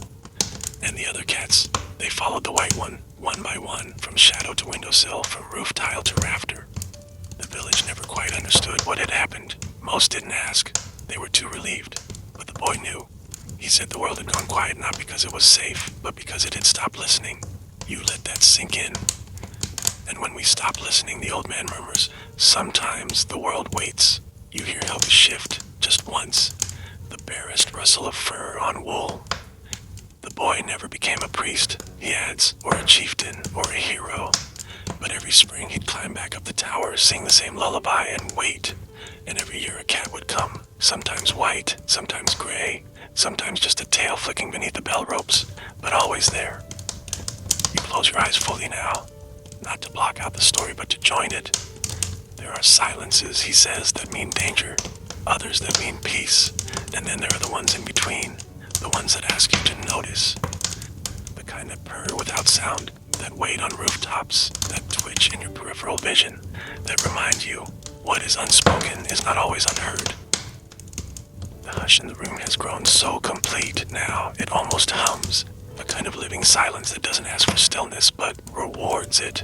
You're folded deep into warmth, into breath, into a world that no longer runs on time, only on story. The old man's voice emerges again, like something surfacing from beneath snow. There's something you should know, he says. Cats leave messages in the snow. You don't stir, but your thoughts lean forward like ears. Not the obvious ones, tracks, paw prints. Anyone can see those. I mean real messages, the kind they don't mean for most people to find. Your breath slows, listening as if the snow itself were about to answer. There was a woman who knew how to read them, he continues. Her name was Injured. Lived alone, halfway between the forest and the fjord. Her house was always warm. Her cats, 6 of them, came and went like weather. You imagine her now, apron dusted with flour, a cat on each windowsill, one always asleep on the bread dough. She noticed the patterns first during a long winter. Snow fell every night, and every morning she swept it from her doorstep. But one day she paused. He leans forward like even the fire wants to hear this part. There were no paw prints leading to her door, but there were circles. 5 of them. Perfect. Spaced like the petals of a flower. Your skin tingles, not from fear, from knowing. She thought little of it at first, until her cat, Kel, refused to leave the house. Sat by the fire, tail wrapped tight, eyes fixed on the door like it owed him an explanation. You've seen that look before, that don't go out there expression cats make when the air feels wrong. Later that afternoon, a tree fell. Not just a tree, the one at the edge of the cliff. It took the path with it, and would have taken her if she'd stepped outside. He lets that sit, heavy as fresh snow. She began watching after that. Each snowfall became a letter, lines, curves, interruptions, and the cats, they always walked with purpose, as if they knew she was reading. You picture it, paw prints like ink on a white page, a language older than language. She started charting them, marked patterns, wrote dates, drew sketches in soot beside her hearth. For years the village called her mad. Of course they did. And then, one winter, she sent word, don't walk across the lake. You feel your breath catch. The ice looked strong, too strong to doubt, but she'd seen something in the way her cats had moved. No one crossed the snow twice, only once. Straight lines, no return. He lowers his voice. They laughed. 3 men crossed. A long pause. They never reached the other side. You lie very still, listening to the kind of quiet that only follows truth. After that, no one called her mad. They called her seer of the paw prints. You can't help but smile. It sounds both foolish and sacred, which is exactly right. She taught others how to read the signs, how a dragging tail meant a slow freeze, how a single print outside a door might mean sickness, how when cats refused to step into fresh snow, it wasn't because they were spoiled. A beat, it was because something beneath was shifting. You swallow gently. You felt that kind of stillness before, the kind that doesn't explain itself. She passed quietly, midwinter, no drama, no storm, the kind of passing that doesn't need to announce itself.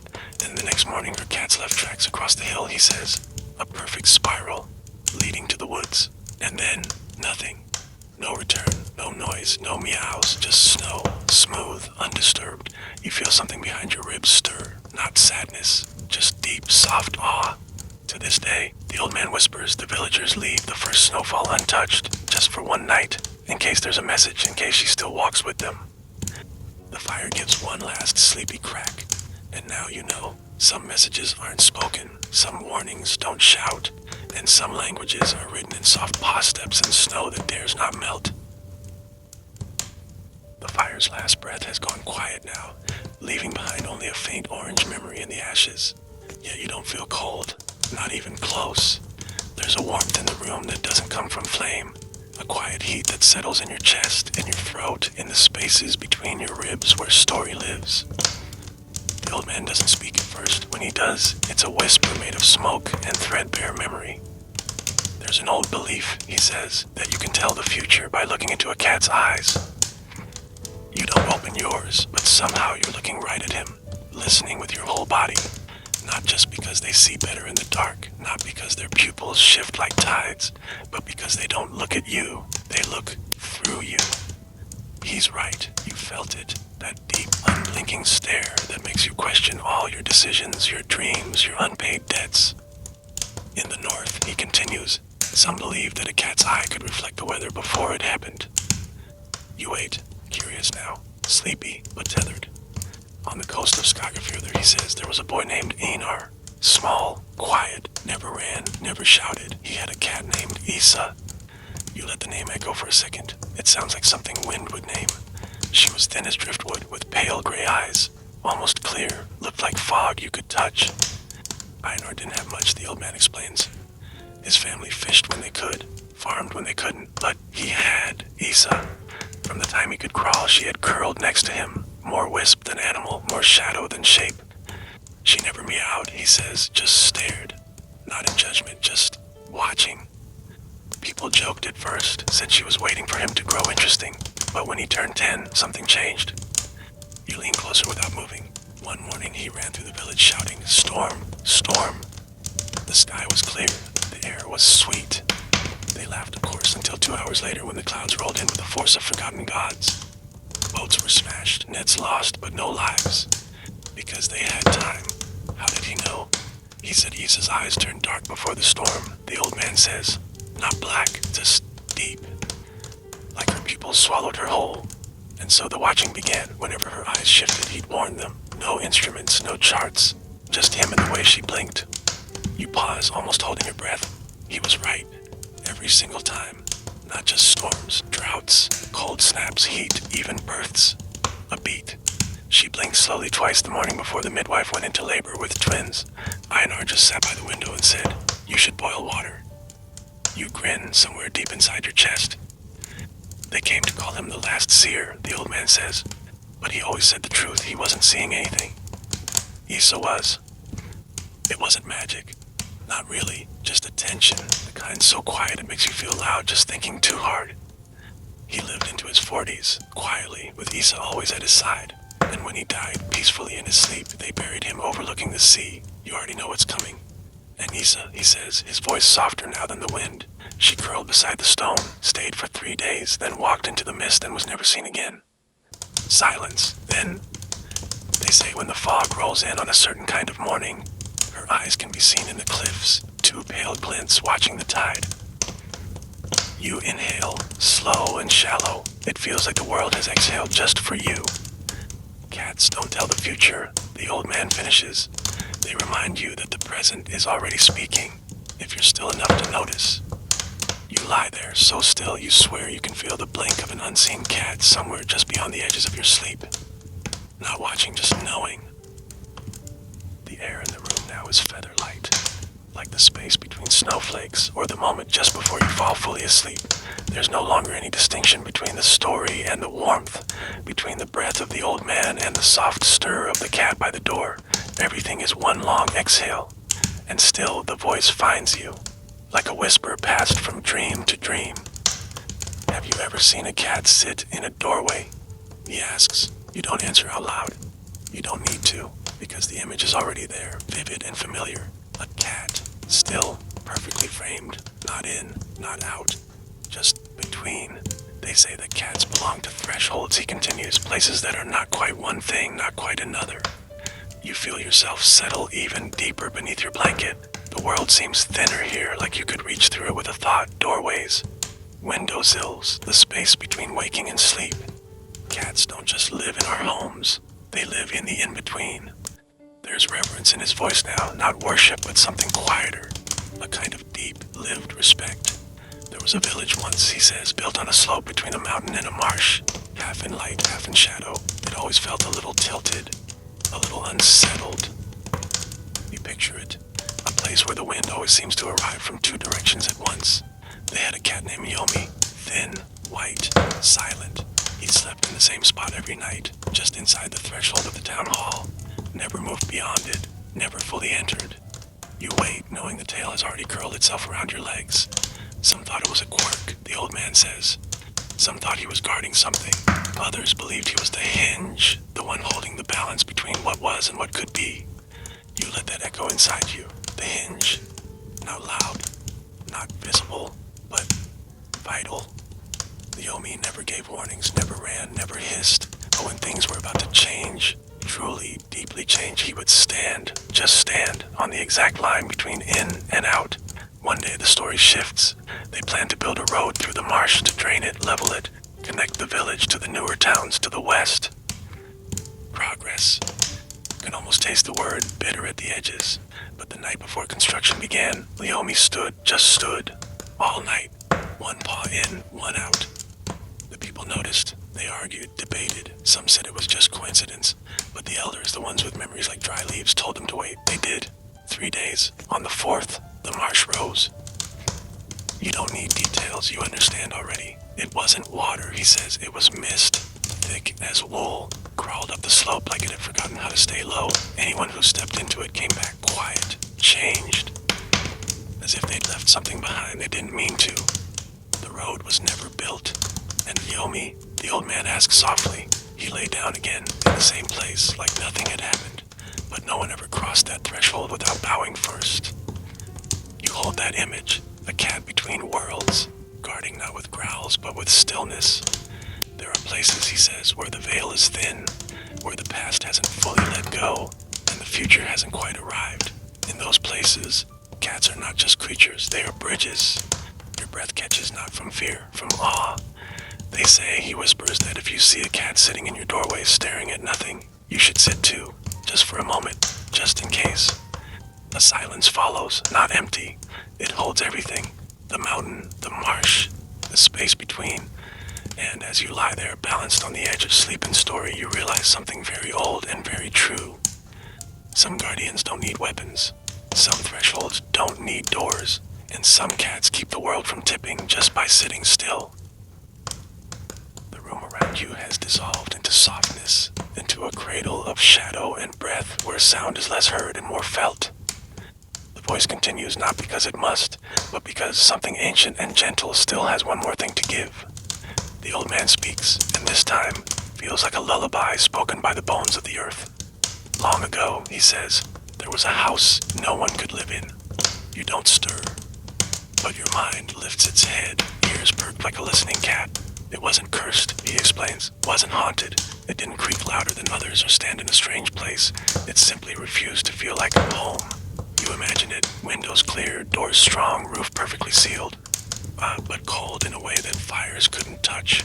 5 families tried, the old man goes on. They swept it, cooked in it, laughed under its beams, but always they left. Said it made their dreams strange, said the air didn't settle right.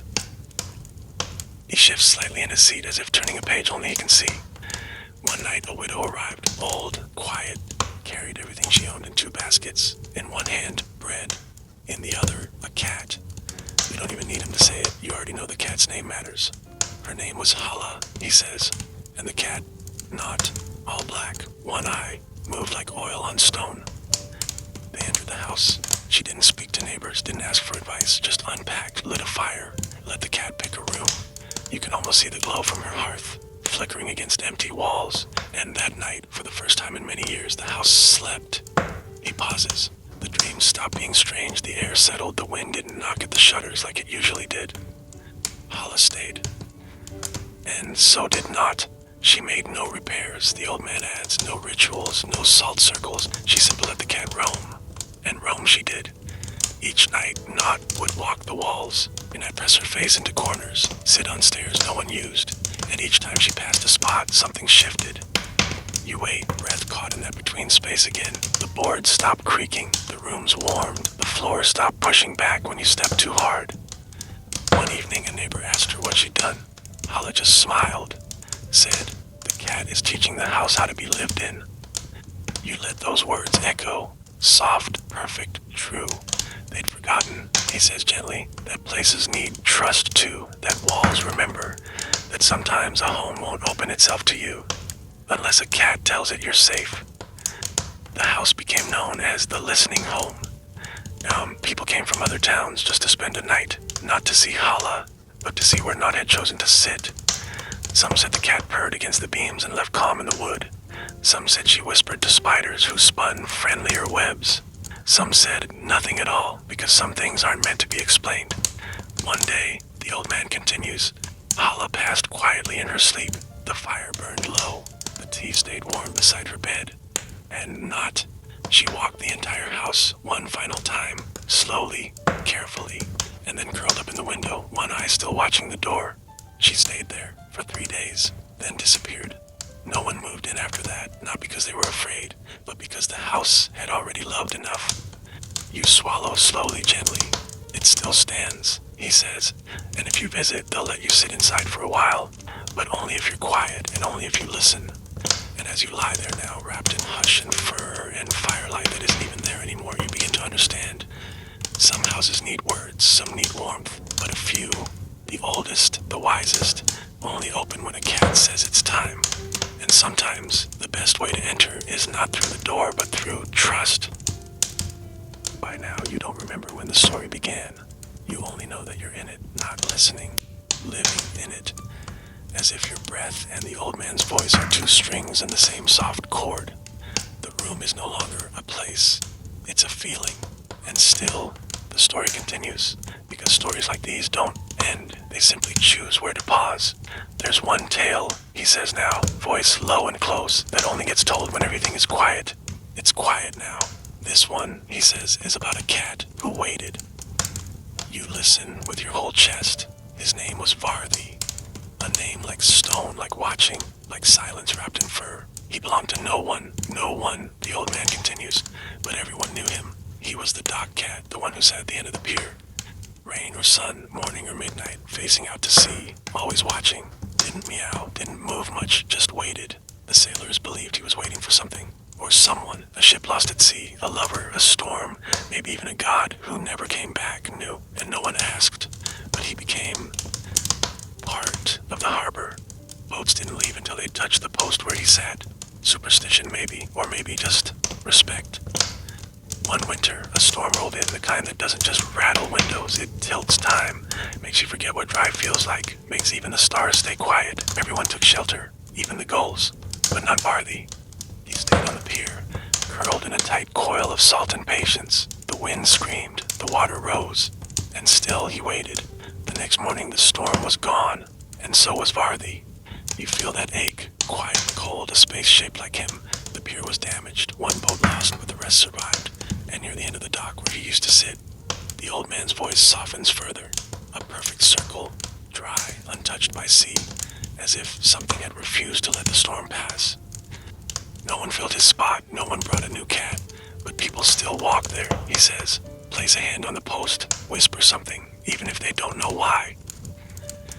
Some say he was never a cat at all, just the harbor's soul, giving shape until it could trust the people to carry its watch. You feel your pulse match the rhythm of the sea in that story, and you understand. Some guardians don't need to move, they just need to remain. And some love, deep, old, weather-worn, doesn't need reward, it just needs a place to wait. There are cats like Barthy in every town, he says. You know this, you've seen them, on ledges, on fences, on front steps at dusk, waiting, not for food, not for touch, but for someone to notice, because some things aren't meant to call out. They're meant to be witnessed. And if you're lucky, quiet enough, kind enough, maybe one day, a cat like that will wait for you. Not because you're important, but because you've learned how to sit still beside something that doesn't ask for anything but your presence. The air now has taken on the texture of sleep, velvety, slow, shaped by the silence between words. You're not sure if you're drifting or dreaming, but the old man's voice still reaches you, gently pulling a silver thread through the final seams of the night. You don't hear him begin. You just find yourself inside the story, as if it had been waiting for you. There was once a cat, he says, who never stopped walking. You picture it immediately, paw prints across snow, across dust, across rooftops and fields and time. She had no name, he adds, or maybe too many. The villagers called her different things. Wander, Mist Paw, the one between houses, the midnight bell. She never stayed in one place long, he continued. They'd curl up on a windowsill for a night, then vanish before dawn. Days later, she'd appear in another village miles away. No one ever saw her leave or arrive. Just one moment she wasn't there. The next, she was curled like punctuation at the end of someone's dream. They said she brought luck, not misfortune. Something quieter, something necessary. He pauses. One woman claimed that the day the cat arrived, her daughter finally stopped crying in her sleep. Another whispered that she found a lost letter the morning after the cat sat on her doorstep. A letter never delivered, from someone already gone. Children didn't fear her, the old man says. They made her little beds, gave her names she never answered to, drew her picture in chalk, always with stars behind her. And yet no one could prove she was ever there. She never ate, never drank, no one saw her blink. But wherever she went, something subtle shifted. He leans forward, voice low and close like the story is shy. They say she visited people right before their lives were about to change. Not with drama, not with thunder, but with a single choice. You feel this deep in your bones, the moment before the moment.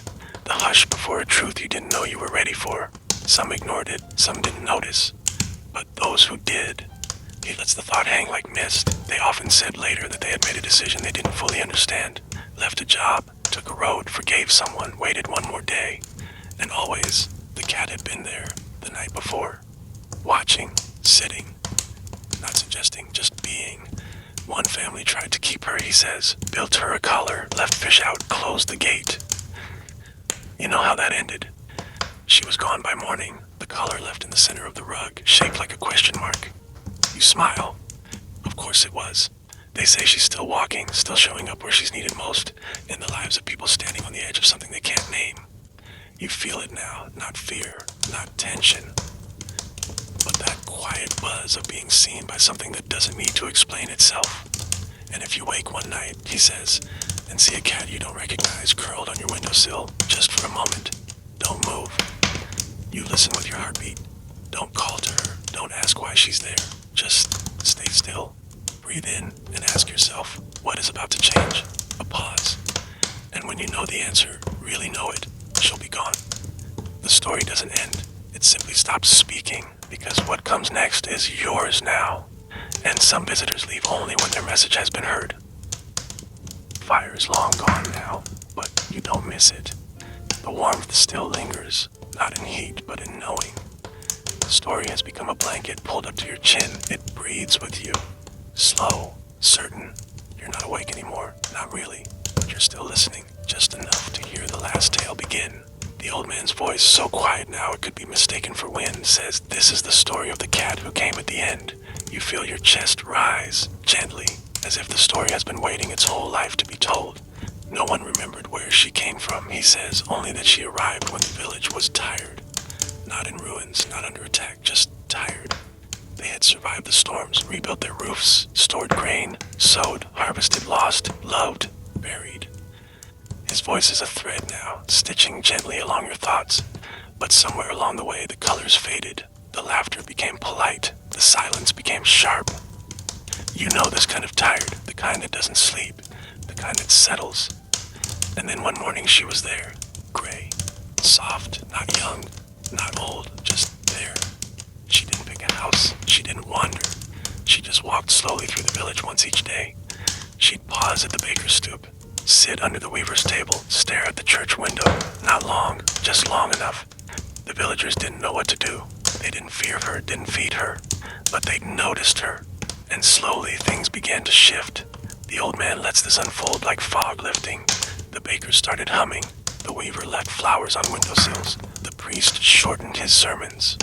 You smile, inside your dream, inside your blanket, inside the part of yourself that still listens like a child. It wasn't magic, he says, it was presence. Just someone paying attention, moving through the quiet, untangling what had knotted. The cat never stayed in one place, but the village began to follow. A child would trace her paw prints in chalk. An old man would leave out a piece of bread. Someone started painting into small shapes in corners where no one else had thought to look. And then one night the cat disappeared. She was there, and then she wasn't. No fanfare, no final meow, just absence. But the village did not return to silence. The old man says it grew quieter in the right way. Soft voices, warm hands, firelight shared instead of hoarded. People remembered how to see each other. And they say, he whispers, that once a year when the wind turns exactly the same way it did the day she arrived, you might feel something brush your ankle, light, gone, before you look. But there. A reminder, he says, that someone once walked through your world with no intention to change it, only to notice it fully. You lie there now, completely still, and you understand. Not all cats are here to warn, not all to guard. Some come simply to help us remember what matters. How to slow down, how to notice softness, how to carry quiet like a gift, how to sit at the edge of the world and ask nothing but presence. The old man's voice fades now, not because he's done, but because you are. You feel the story close itself like a well-loved book, and in the hush that follows, you let go. Let the last paw print vanish into the snow. Let your breath grow deeper. Let the darkness finally settle not above you, but around you. Like fur, like story, like a cat who came at the end. End of script. Sweet dreams.